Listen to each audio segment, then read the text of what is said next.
Is there anyone you know who you could look in the eye and say that to over the ruins of Dresden and Kurdistan? Do you want to read Samir Khalil's piece in the New York Review of Books this week? He's the principal moral author of the books from which Kondracke quotes. He was the principal moral author of the State Department's propaganda on Iraq. He's the principal Iraqi moral author of all the op-ed pieces and essays about the fascist nature of the Saddam Hussein regime. And you know what he says this week in the New York Review of Books? He gives a description of Baghdad. It's a city from which human life has been taken out. The water doesn't run. The electricity doesn't run. The hospitals are finished. The schools closed. The bodies unburied in the streets. This, the prime Iraqi supporter of the war. And he says, furthermore, and echoes the United Nations Commission report, which says that in the aftermath, because the dying isn't over yet, the United Nations report chaired by Martti Ahtisaari, a very distinguished Finnish diplomat, says that the conditions are apocalyptic. He means that literally. There are 4 horsemen, if you remember. The 2 still to come, naturally created by a bombing campaign that takes out the reservoirs, that takes out the sewage, that takes out the hospitals and the electricity, famine and pestilence. Those are next. Those are the next 2 horsemen. And Khalil says all this, and he says, this had better have been worth it. This had better have been worth it. I, as an Iraqi, thought this war might have been worth fighting. If the administration has done it simply to rearrange Iraqi internal affairs to suit the priorities of the Bush administration, this will be one of the greatest betrayals of the century, and also one of the greatest mass murders. And do you notice something? When was the last time you heard a member of the administration say they were going to have a war crimes trial? They dropped Nuremberg, didn't they? It was good enough for you, fucking idiots as you're supposed to be, consumers and spectators of politics, to be marched to war in the name of human rights and told there would be a war crimes trial for the guilty at the end. Good enough for you. You'll buy anything. You're supposed to swallow anything, like your congressman and the editors of your newspapers and the producers of your talk shows. And you bought that. And now, dead silence on war crimes trials. Dead silence on human rights. There isn't a member of the Bush administration who dare to mention the subject, because war has been made en masse on civilians they can't bury fast enough. And that's the situation. Now, you want to remember what the excuses were for this? Morton was good enough to give most of them. The truth is the following. This is the 4th change of side the United States administration has made in a 3,000-year-old conflict between Iran and Iraq that was going on before Bush was born and would be going on after he's dead. In 1973, Henry Kissinger went to Tehran and arranged with the Shah of Iran and with the Israeli military intelligence, the Mossad, to try and destabilize the regime of Saddam Hussein in Iraq. And the decision was to do this by proxy, by supporting a Kurdish revolt in northern Iraq. Money and weapons were set aside. The thing was done. The budget was authorized by Nixon. You have to go and read the Pike Commission report, Congressman Pike's report of the House Intelligence Committee, to see what happened. Some of you may know it already. The Commission found that the Kurds had been given only enough money to keep fighting, only enough weapons to keep fighting, had been told deliberately that they were being encouraged to fight for their independence, but had been not told, also deliberately, that they weren't going to get the resources to do that they were to be used as cannon fodder. And when the Shah of Iran, then also our proxy, and Saddam Hussein made their peace on their own border, the Kurds were dropped the same day. And you can read then the reports of the anguish of the Kurds at finding they'd been betrayed. This is from 75.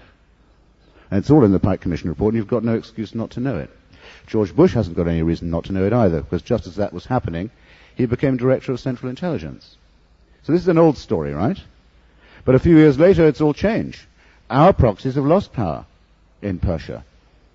Tehran is no longer ours.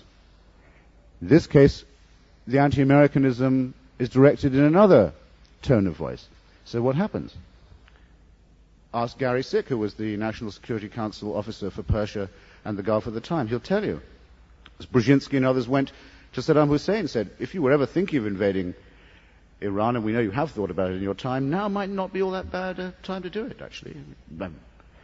Up to you entirely, of course, but I mean, if you felt like doing it, we here, in fact, our intelligence says Their army's in bad shape and they're low on spare parts. Only we can sell them to them, you see, something they later did do.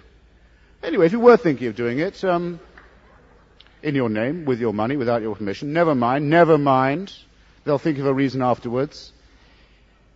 So Saddam Hussein did do that. And I don't think anyone went to the UN and said, this won't stand. The Iraqi army invaded Persia in strength and deep and violently. No, nothing at the UN. No cry about Hitlerian aggression. No, because the definition of a Hitlerian aggression is one we don't decide upon. A freelance one, a random one that hasn't been cleared with us. That's Hitlerism. One that has been cleared, that's fine.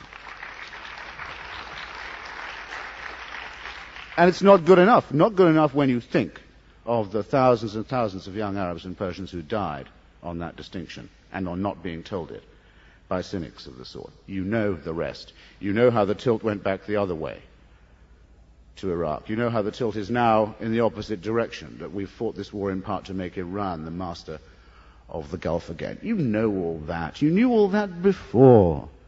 This was the design, scribbled frantically, suddenly, hastily, in an improvised manner, scribbled deep by idiots across the whole face of Mesopotamia, an ancient society and culture that's now been bombed back into the Stone Age, that's been made into a third world country, and that may face the most appalling outbreaks, not just of famine and pestilence, but of fundamentalism, fanaticism, and sectarian bloodshed, like Kuwait, the fires that needn't have started, but will be very, very, very, very hard to put out. And there was only one achievement of Saddam Hussein that ever justified the administration's indulgence towards him, when it was indulgent.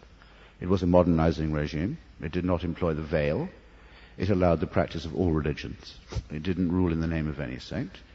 And it was developing an infrastructure for the country. That was the only good thing you could ever say about the near-fascistic character of the Baathist regime. That at least it was a modernizing one, and that at least it was secular. And that is the one thing that the bombing has been guaranteed to destroy.